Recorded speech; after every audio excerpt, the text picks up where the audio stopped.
क्या आपने कभी सोचा है वो दिव्य हथियार जो श्री कृष्ण के हाथों में चमकता है, जिसे देखकर दानव कांपते थे, वो सुदर्शन चक्र आखिर आया कहां से? इस सवाल का जवाब आपको हैरान कर देगा, क्योंकि इसकी कहानी शुरू होती है ब्रह्मांड के जन्म से भी पहले, जब ना समय था, ना दिशा, ना दिन था, ना रात, बस शून्य। उसी शून्य से प्रकट हुए भगवान विश्वकर्मा, देवताओं के दिव्य शिल्पकार।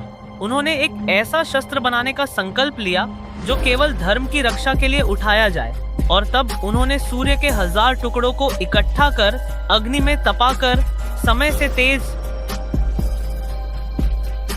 एक दिव्य चक्र रचा। यही था सुदर्शन चक्र। पर इसे संभालना आसान नहीं था।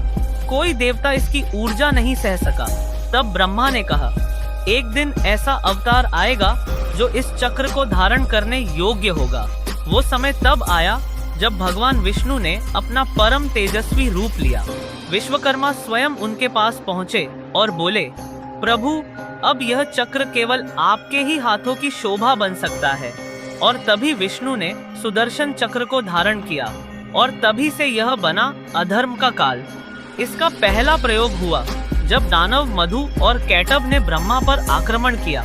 विष्णु ने क्रोध में सुदर्शन चक्र घुमाया और दोनों का अंत कर दिया। फिर आया त्रेता युग। भगवान राम के पास भी ये चक्र था, पर उन्होंने कभी इसका प्रयोग नहीं किया, क्योंकि उन्होंने धर्म से युद्ध लड़ा, हथियारों से नहीं। फिर आया द्वापर युग। श्री कृष्ण ने जब शिशुपाल की 100 गलती गिनने के बाद सुदर्शन चक्र से उसका अंत किया, तो दुनिया समझ गई, ये चक्र केवल वचन निभाने के लिए चलता है।